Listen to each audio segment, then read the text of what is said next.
Sa kalagitnaan ng photoshoot, may isang lalaking pumasok sa aming kwarto na nakasuot ng suit. Nagpaalam ito na nandoon siya para ibigay ang kanyang best wishes sa bride.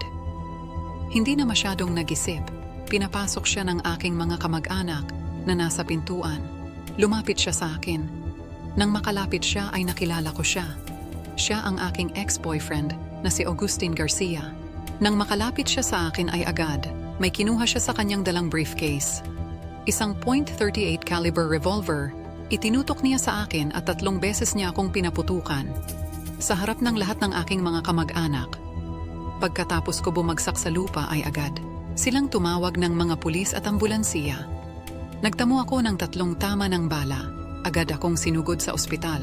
Ngunit wala na akong buhay nang makarating doon. Hindi matanggap ni Agustin ang aming paghihiwalay at galit na galit siya nang malaman na ikakasal na ako sa iba. Dahil sa galit at selos ay nagawa niya akong patayin. Naaresto si Agustin sa salang pagpatay.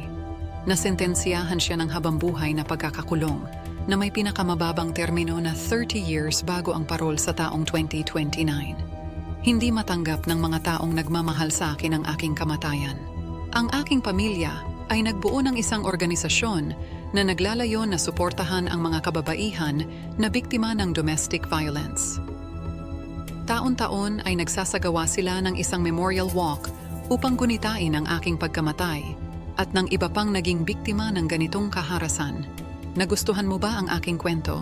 Huwag kalimutan mag-subscribe at pindutin ang bell button para updated ka sa marami pang susunod na kwento katulad nito.